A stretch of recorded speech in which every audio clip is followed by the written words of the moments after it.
Bismillahirrahmanirrahim. Today we'll talk about some comma rules, something that I personally find challenging, but it's one of my life goals to actually be able to use comma correctly in my writing, inshallah. But here it is. So there are 10 rules, and there are actually seemingly like 100 of them, but we're going to talk about 10, inshallah. So rule number 1, use commas to separate items in a list of 3 or more. So here's a list. They have 2 dogs, 3 cats. So now you're using commas to separate stuff in a list. They have 2 dogs, 3 cats, 1 parrot, 2 rabbits, and 7 fishes in their house. They have a zoo. So they have 2 dogs, 3 cats, 1 parrot, 2 rabbits, and 7 fishes in their house. The one thing is to make sure also there's a comma after the last one, including the last 2. So it's after the rabbits and the 7 fishes. Make sure there are commas in all of those places, inshallah. So they have 2 dogs, 3 cats, 1 parrot, 2 rabbits, and 7 fishes. So this is easy enough. Use commas with the list. Okay. So rule number 1, use comma with the list. Rule number 2, it's complicated when you read it, but it's easy if you just remember that this is the rule for fanboys. It's like very famous rule. Looks like interesting. I Google these videos. Very fancy sounding people they still call this the fanboys rule. So use comma between independent clauses that are attached with their coordinating conjunctions. That's a heavy duty statement there, but what it's saying is that if you have 2 independent clauses, right, which means that they can stand on their own, they're like mini sentences. That's what independent clauses are. So so you have 2 independent clauses. In other words, they can be sentences on their own, but if you're connecting them with one of these fanboys over here, okay, if you're connecting them with the fanboys, it has to be a comma over here, okay. So independent clauses are clauses that make sense in their own. They're like complete sentences, and fanboys connect 2 independent clauses, okay. For example, over here, now what are fanboys? Fanboys are coordinating conjunctions. That's what they're called. They're coordinating conjunction. Their fanboys is a mnemonic. It stands for and, nor, but, or, yet, so. So these are some coordinating conjunctions. So for and, nor, but, or, yet, so. For and, nor, but, or, yet, so. So if you have one of these over here, so 2 independent clauses, put a fanboy, put a comma right there. So here's an example. There are 80 people in the room, comma, but, here's a fanboy, coordinating conjunction, but I don't think they are all related. Okay, so these are, so you can say there are 80 people in the room. That's a sentence, pretty good. I don't think they're all related. That's a sentence too, right? So there are 2 independent clauses, and they're joined with a coordinating conjunction. There's a comma right there. So it's like independent clause, comma, fanboy, and another independent clause like that. So that's the rule number 2. So here's how you remember. Whenever you have a fanboy, make sure you put a comma in with the fanboys. Interesting, I didn't realize until I observed this. See, this is a cartoon which was actually drawn by Benjamin Franklin to unite the 13 colonies. It says, join or die, and I didn't really realize that here's a fanboy and here's a comma. Benjamin Franklin, so astute and grammarian there. So use comma when in a list and with 2 independent clauses which are joined with the fanboys coordinated conjunction, then use a comma. Number 2. Rule number 3. This seems easy enough. Use comma to separate adjectives. When you have adjectives, you use comma. But you have to be careful here, is that when comma can be replaced by the word and. So see, adjectives can come consecutively like this, and you don't always put comma between adjectives like that. When a comma can potentially be replaced by the word and, that's when you can put the a comma there. For example, she's a charming, thoughtful person. You can say she's a charming and thoughtful person, right? So these would still make sense. So these are adjectives. She's charming and she's thoughtful. So you put a comma in between. Okay? So if there's an and there, and you can replace the comma with the and, then the comma is appropriate. For example, here you would not put a comma. Okay? The yard has a brown wood fence. So this is an adjective and this is an adjective. Okay?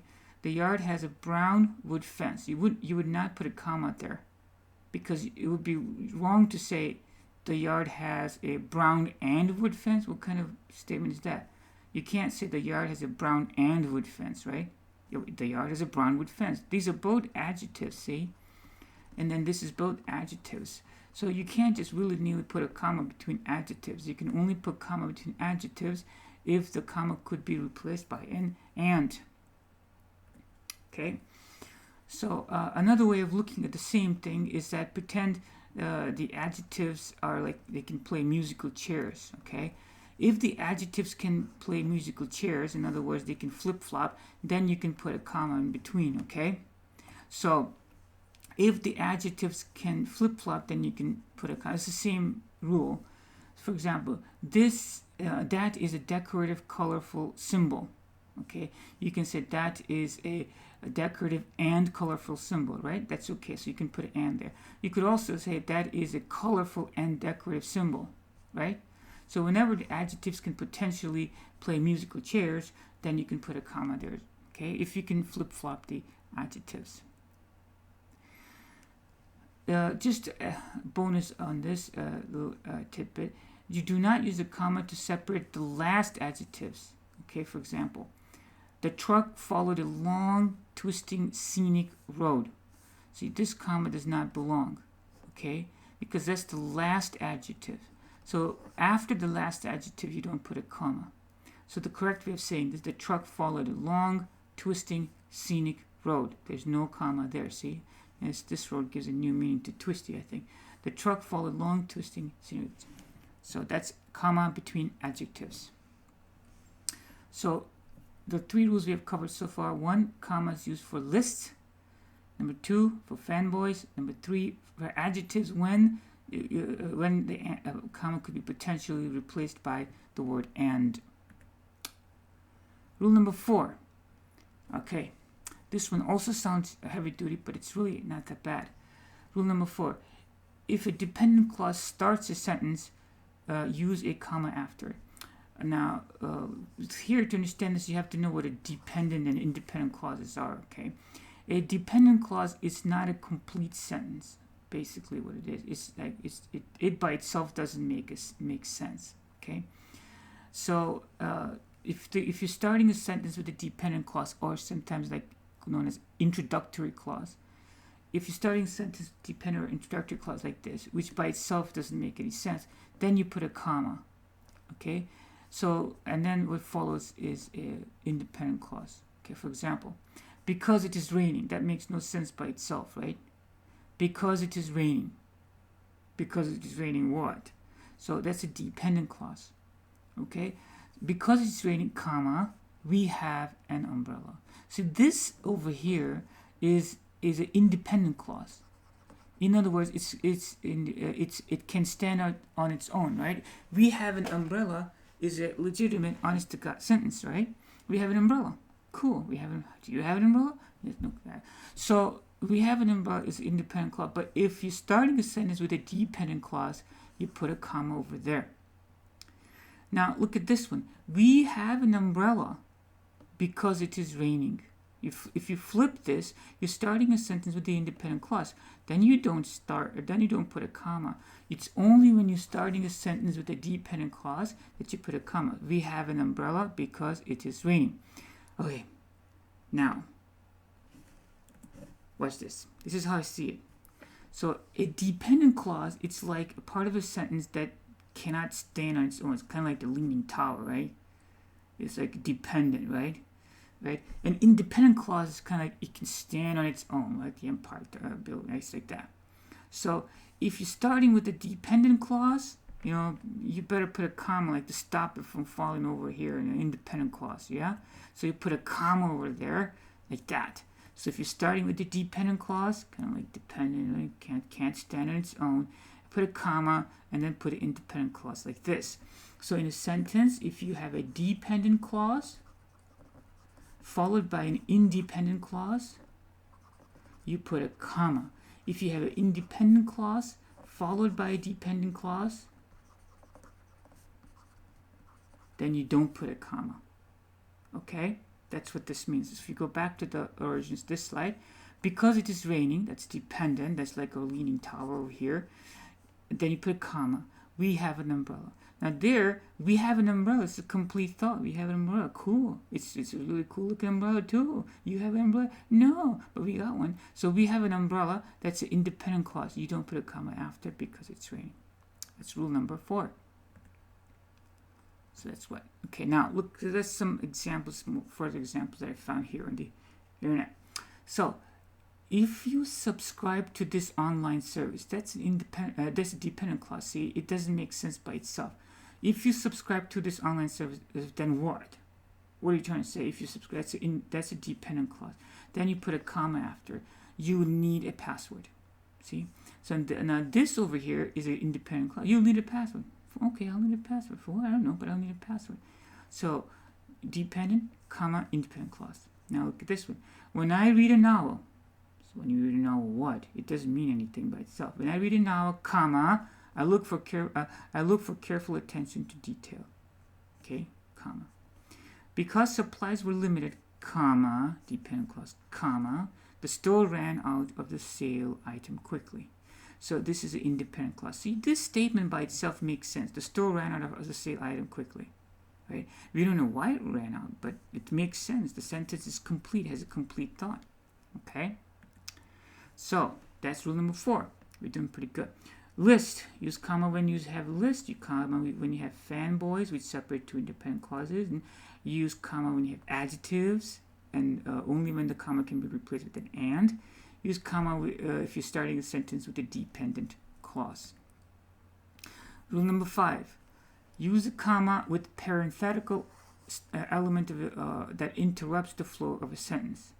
It's like, you know, it's some phrase or some a parenthetical expression that kind of just there. It's not necessary. So this is not it's like it's not necessary aspect of a sentence, right? Not necessary.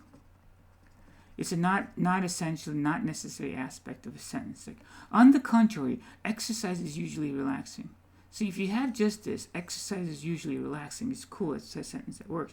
But it's like parenthetical. Oh yeah, by the way, on the contrary, comma, exercise is usually relaxing. Now look at this. My grandfather, by the way, created these colorful sand paintings. So this is a parenthetical statement, is separated by commas over here. Okay, so if you were to remove this, the sentence would still make sense. My grandfather created these colorful sand paintings. Okay, so parenthetical. So the things that interrupt the flow. So to interrupt the flow, it's like, does this statement interrupt the flow? But you bet it does. My grandfather, by the way. What kind of is that? It's not an interruption. I don't know what it is. My grandfather, by the way, created these colorful sand paintings. Jameson was the first of the seniors to solve the puzzle. This could stop right there, see?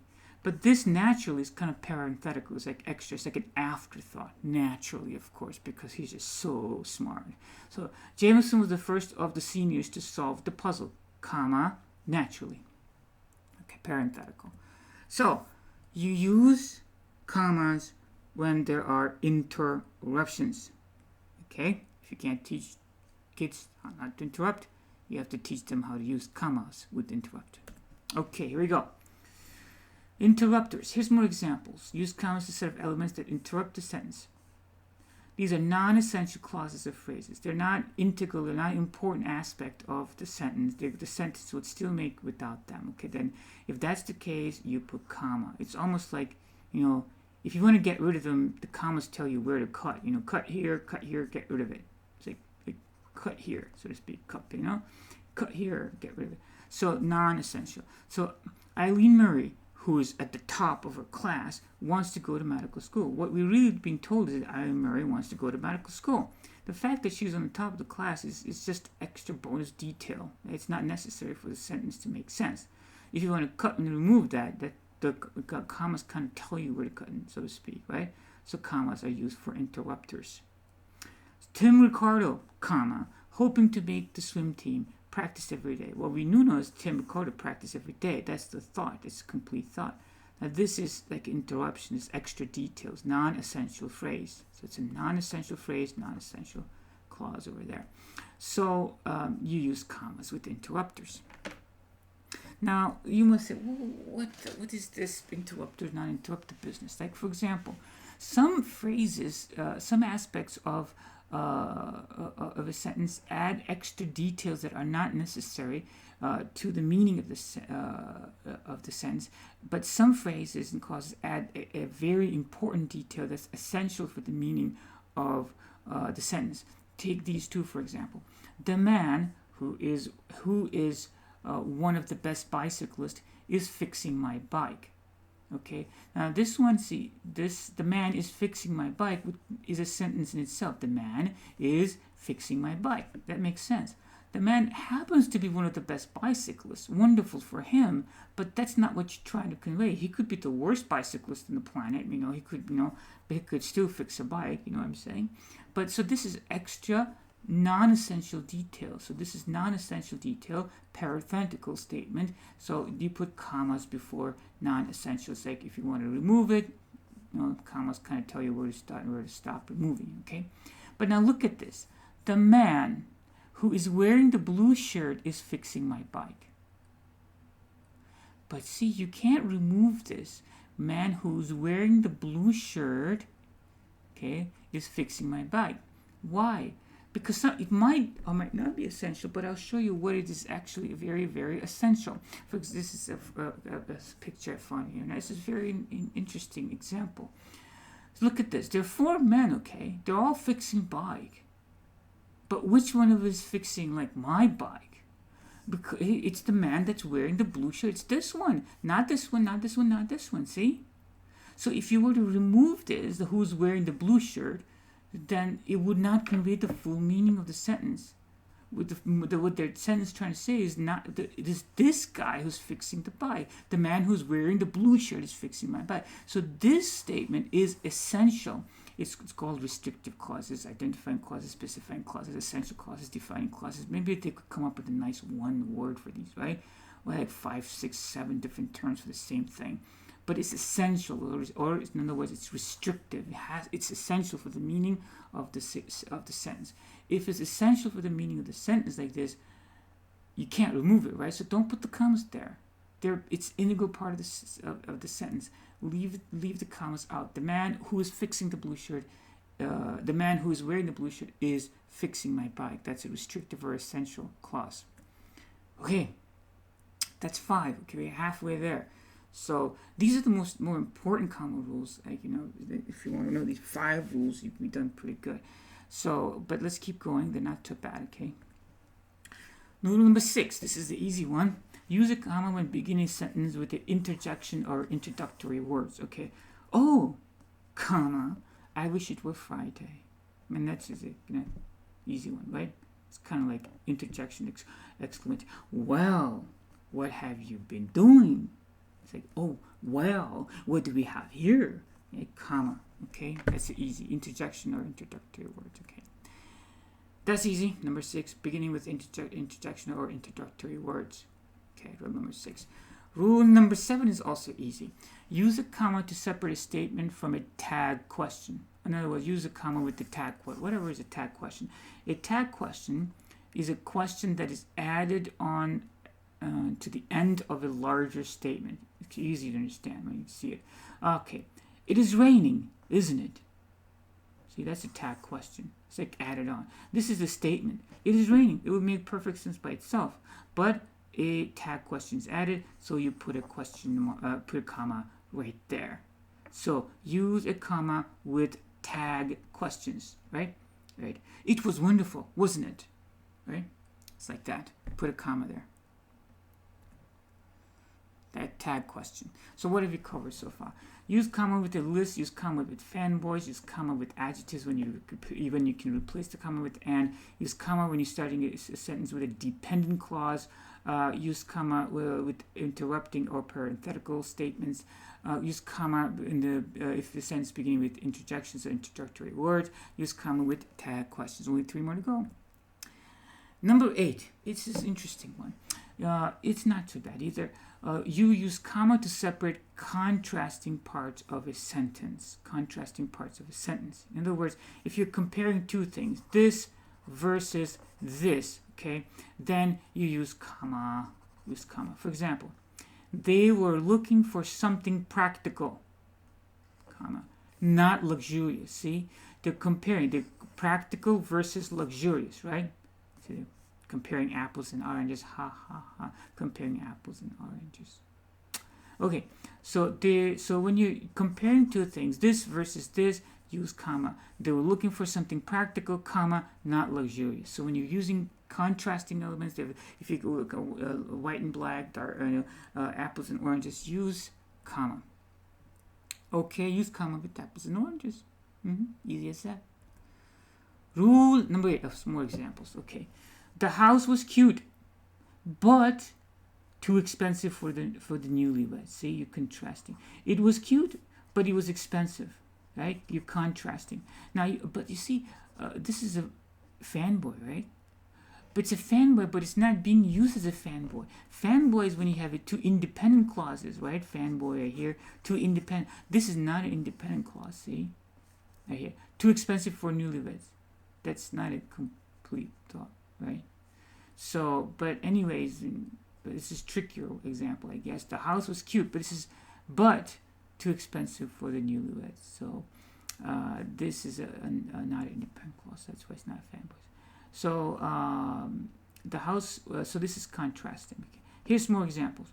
This is Monica's book, not Michelle's. Okay, so this Monica's book versus Michelle's book, right? So this is like these two people. Okay, use comma.